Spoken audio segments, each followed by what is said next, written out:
ಕ್ವಿಮಿಪ್ ಯೋಜನೆಯಡಿಯಲ್ಲಿ ಮಂಗಳೂರು ಮಹಾನಗರ ಪಾಲಿಕೆ ವ್ಯಾಪ್ತಿಯ 33ನೇ ಕದ್ರಿ ದಕ್ಷಿಣ ವಾರ್ಡ್ನ ಕದ್ರಿ ದೇವಸ್ಥಾನ ರಸ್ತೆಯಲ್ಲಿ ಕಿರು ಸೇತುವೆ ನಿರ್ಮಾಣ ಕಾಮಗಾರಿಗಾಗಿ ವಿಶೇಷ ಮುತುವರ್ಜಿ ವಹಿಸಿ 40 ಲಕ್ಷ ರೂಪಾಯಿ ಅನುದಾನವನ್ನು ಶಾಸಕ ವೇದವ್ಯಾಸ್ ಕಾಮತ್ ಅವರು ಬಿಡುಗಡೆಗೊಳಿಸಿದ್ದು ಇಂದು ಶಿಲಾನ್ಯಾಸ ಕಾರ್ಯಕ್ರಮವನ್ನು ನೆರವೇರಿಸಿದರು.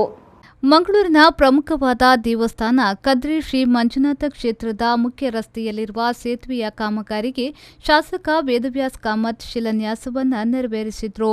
ಬಳಿಕ ಮಾತನಾಡಿದ ಅವರು, ಕದ್ರಿ ದೇವಳದ ಅರ್ಚಕರ ವಿಶೇಷವಾದ ಪ್ರಾರ್ಥನೆಯೊಂದಿಗೆ ಕಾಮಗಾರಿಯನ್ನ ಆರಂಭಿಸಿದ್ದೇವೆ.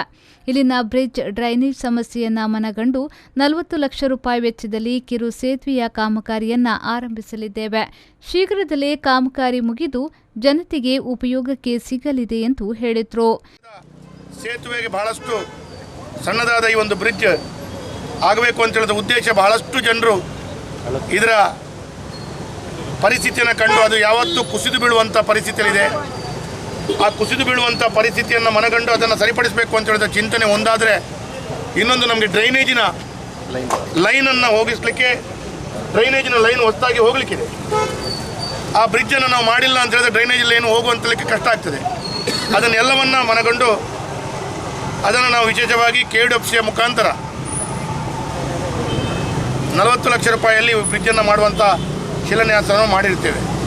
ಹಾಗಾಗಿ ಈ ಕದ್ರಿ ಪ್ರದೇಶದ ಭಾಳಷ್ಟು ಜನರ ಬೇಡಿಕೆ ಒಂದು ನೂತನವಾದ ಬ್ರಿಡ್ಜ್ ಮಾತ್ರವಲ್ಲದೆ ಈ ಪರಿಸರದಲ್ಲಿ ಭಾಳಷ್ಟು ಡ್ರೈನೇಜ್ಗಳು ಚರಂಡಿಯಲ್ಲಿ ಹೋಗ್ತಾ ಇದೆ. ಅದಕ್ಕೆ ಕೂಡ ಆ ಪೈಪನ್ನು ಅಳವಡಿಸಿಕೊಂಡು ಮುಂದಿನ ದಿನಗಳಲ್ಲಿ ಚರಂಡಿಯ ಮುಖಾಂತರ ಡ್ರೈನೇಜ್ ಹೋಗದೆ ಆ ಪೈಪ್ ಮುಖಾಂತರ ಹೋಗಬೇಕು ಅಂತೇಳೋ ಚಿಂತನೆಗೋಸ್ಕರ ಅದಕ್ಕೆ ಕೂಡ ನಾವು ಈಗಾಗಲೇ ಈ ಬ್ರಿಡ್ಜ್ ಬಿಟ್ಟು ಉನ್ನಳಿದ ಭಾಗಕ್ಕೆ ಸರಿಸುಮಾರು 1.5 ಕೋಟಿ ರೂಪಾಯಿ ಅಷ್ಟರಲ್ಲಿ ಆ ಡ್ರೈನೇಜ್ ಪೈಪನ್ನು ಅಳವಡಿಸುವಂಥ ಕೆಲಸ ಕಾರ್ಯಗಳನ್ನು ಮಾಡ್ತಾ ಇದ್ದೇವೆ.